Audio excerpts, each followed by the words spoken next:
Good evening to all of you viewers of Equinoxe Television. We thank you so much for being with us on this other edition of the news. We begin right away with our magistrates.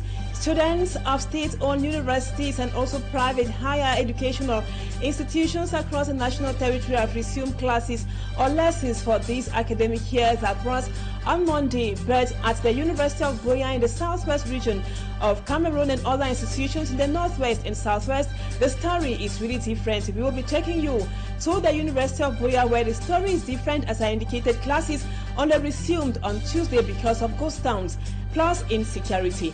And also, why is the American Congress so much interested in protecting those fleeing away from the Anglophone crisis and taking refuge in the U.S.? We will be attempting an answer also in this edition of the news. Viewers, those are our major stories. Stay with us for details and more.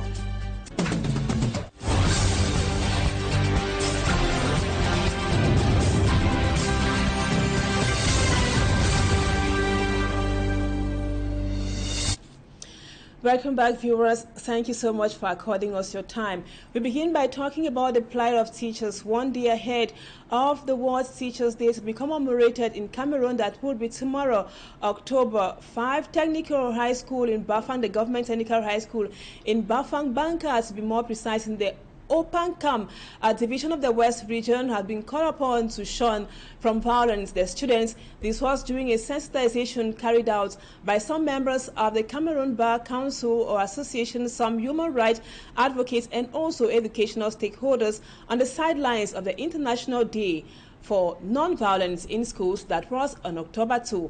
Let's now have the details with Lucie Liengu ici. Violence and drug consumption in schools in Cameroon for the past years have erupted, causing teachers and students to feel unsafe in schools. Nous avons encore en mémoire le cas de cet enseignant poignardé à mort par son élève au lycée de Colisson à Yaoundé. These acts have remained a major preoccupation to educational stakeholders and human rights advocates who are working to ensure that such malpractices in schools stop. On dit de ne pas bagarrer, on dit de ne pas consommer de la drogue, on dit ceci, on dit cela, et tout cela dans l'optique d'éviter les violences. On the sidelines of the International Day of Non-Violence, students of Government Technical High School Bafang and its environs were educated on the negative effects of being violent. Puissent s'imprégner de la nécessité du règlement des conflits à travers la non-violence. The sensitization was carried out by members of the Cameroon Bar Council Association, educational stakeholders, administrative officials, religious leaders, wherein accent was placed on the relevance of maintaining peace in schools. The students were equally reminded on what the Cameroon law says about violence in all its forms. Violence et voie des faits, article 370 du Code pénal. Blessure légère, article 281 du Code pénal. The students, on their part, expressed satisfaction on knowledge gained. Les conflits ne sont pas bien car ça entraîne beaucoup de meurtres. Je viens de comprendre que l'âge, peu importe l'âge, on peut être incarcéré. This year's theme of the International Day of Non-Violence is mutual respect and understanding and the power of a peaceful action. And coming to this other report, still talking about the problems teachers in Cameroon are facing. At least 27 teachers who are part of the Onatro support-led movement in Ngaoundéré in the Adamawa region have been transferred to remote areas by the governor of the Adamawa region. The teachers of the government's bilingual high school Ngaoundéré and government's technical high school Madrock during a protest march say they won't bow to any pressure or intimidation. As Immaculate Fogwe tells us in the report, this comes up next. Tense atmosphere at Government Bilingual High School Ngaoundéré and Government Technical Bilingual School Madrock. The teachers are decrying what they term as abusive transfer of teachers who are part of the OTS-led movement to other areas. Of recent, we have started manifesting for the fact that we don't receive our dues. And because of that, we have had our colleagues transferred all of a sudden, regionally. We think it is abusive, and we think that it is an oppression towards the teachers. We don't know what we have done. We are simply claiming our rights. So we feel that this decision that has been made should be completely annulled and suspended. The teachers say they are not going to bow to the intimidations and are urging the government to implement the recommendations made by the head of state with regards to their revendications. There is no way like transferring people for no good reason. Otherwise, they should simply transfer the entire staff. We are ready to teach no matter where we are sent to.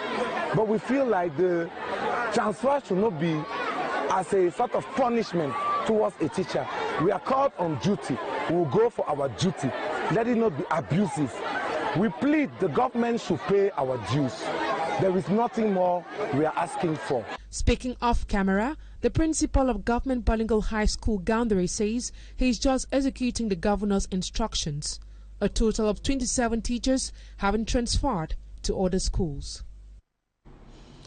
And now tomorrow will be commemorated across the world as a World Teachers' Day. It is coming at a time that teachers in Cameroon are complaining about poor working conditions and also low salary situations. We'll be talking more about the plight of teachers. That would be in just a moment.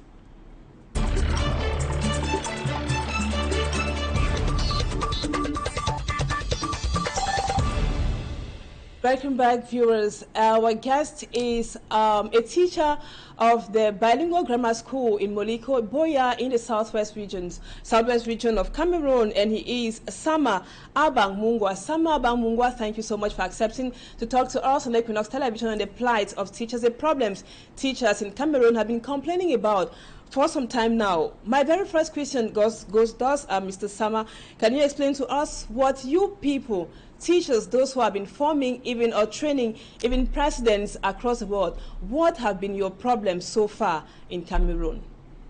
Teachers have not been asking for anything extraordinary. They have simply just been asking for their due, for the ordinary basic things that they are entitled to by law. Asking that government should put in place a system by which their benefits are automatic as it obtains in other sectors and other ministries.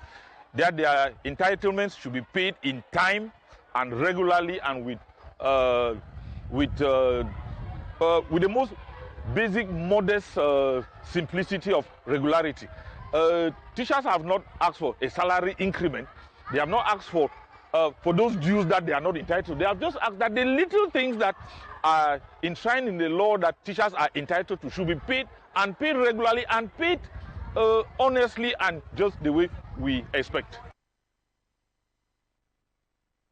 Mr. Sama, we want to know too, most English-speaking Cameroonians have been hearing of OTS and OTA. As a teacher who is part of those who have been expressing their grievances or worries, can you tell us what OTA and OTS mean, and also why are teachers using that slogan? What teachers, particularly in the Northwest and the Southwest, have gone through, nobody would blame us for not being actively involved in OTS and OTA. We have been through a crisis that is still going on for the past 6 years, where teachers have not been seen as victims and targets, but have been seen as accomplices and treated as such. We are talking about cases where teachers who cannot go to their places of work have had their salaries slashed, blocked. We are talking about cases where where people have been killed simply because they are called teachers. We are talking about instances where the limbs, the hands and the fingers of teachers have been chopped off just because they go by that name, teachers.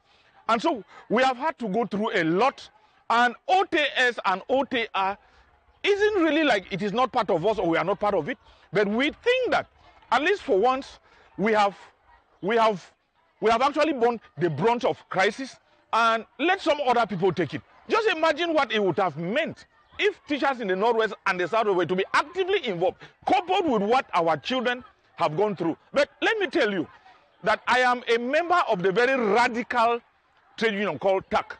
I mean, the TAC of Azong Wara Andro, the TAC of Arembi. I am a member of that teachers trade union. And the day or the moment TAC would call us to join OTS, that day, without regret, without apology, I'll put down my chalk and my pen and stay at home. And now there is this observation of you that teachers in the Northwest and the Southwest are not really into the preoccupations of public school teachers across the national territory. What can be a possible reason? Intimidation or fear of repression, Mr. Sama? Now, I think that the teachers' trade unions in the Southwest and Northwest are still just being cautious, not to put all the fuel into the fire at the same time. Let the government handle and cope with what OTS is doing on the other side. They are fighting for all of us. We have had benefits, at least for once. 2 years ago, we had automatic increments in our salaries, even though the arrears for those increments have not been paid. Thanks to OTS, I encourage them, I support them, I ask them to continue to go ahead while we are watching. We have gone through a lot, but the day TAC, which is my trade union, will say we are joining them, I will join them unapologetically. Are you, in other words, saying that you guys don't want to throw more fuel into the already existing flames in the Northwest and the Southwest regions?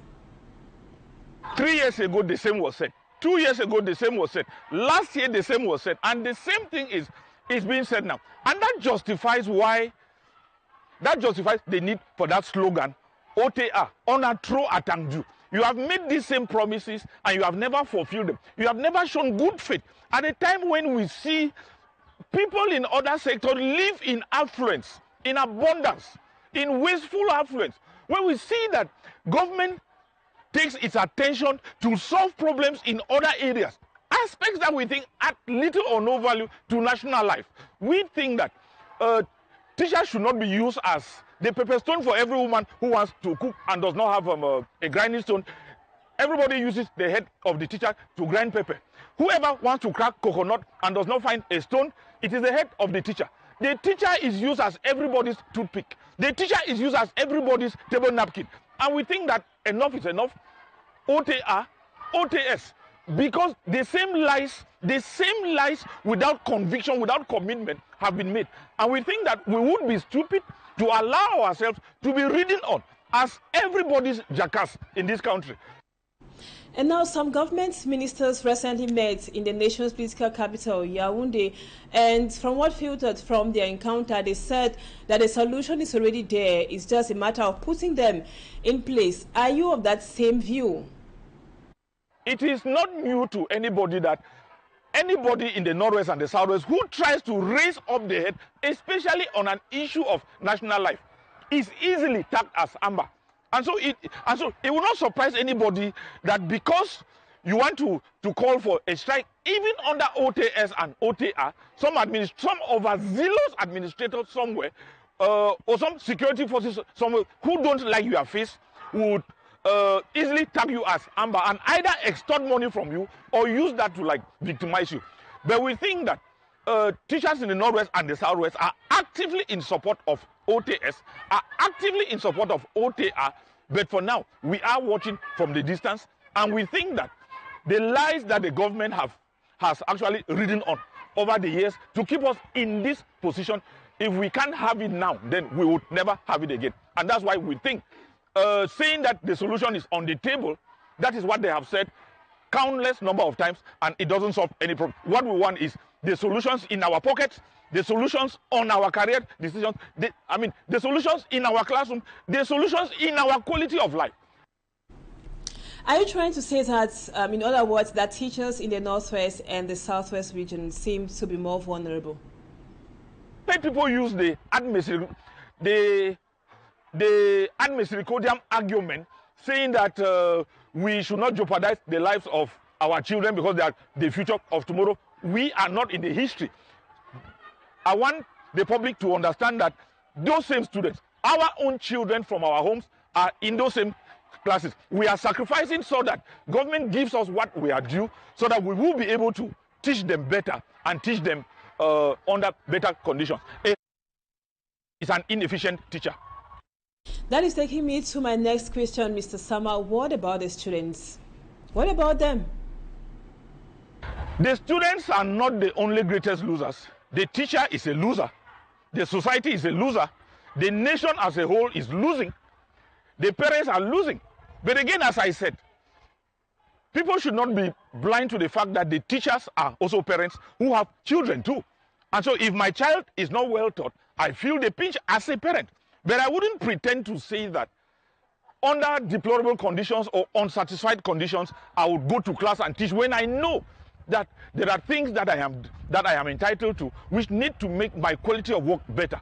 The obvious things, there is no news about it. Government knows what it has to do. Sit down with the teachers. I just hear yesterday how an overzealous duo in one of the regions, in the northern regions, punitively transferred teachers to suburbs because they are those spearheading OTS and OTA. I call on the minister to review that decision within the fastest possible time, because if not, that is where I still want to believe that truly there is a coup d'etat scientific which is being planned, that no matter what effort the head of state is trying to put in place, there are people within his system who want to run him down and like discredit him. And now, Mr. Sama, what do you think should be done concretely to ensure that teachers go back to class and teach normally? How can we have 4 ministers who sit in Yaoundé to look at the grievances presented by OTS and OTA? Then a governor of a region decides to victimize teachers by punitively transferring them. If that is not handled, if that is not arrested in the days ahead, I want to like assure them many more teachers will join the ranks of OTS. And it will not only be in some few regions, it will be nationwide. Government knows what it is supposed to do. They have it in their drawers, they have it in their table. It is not divisively calling trade unions that are favorable to them, but calling teachers and implementing the resolutions that had been taken before now. This is not the first time, but this will definitely be the last time, because there will no other be another OTS part 3. This is OTS part 2, and I'm sure it will end at this stage. Enough is enough. OTS, OTA. Thank you, Mr. Sama Abangmungwa, for accepting to talk out about the plight teachers across Cameroon have been facing, also teachers in the northwest and the southwest regions. We are talking about teachers of public schools, so we dedicated this edition of the news to the plight of teachers across Cameroon, teachers of government or public schools across the national territory, that is ahead of the World Teachers Day that would be observed tomorrow. Courage to all the teachers across Cameroon. Viewers, thank you so much for always being there. Stay with us on Equinoxe Television.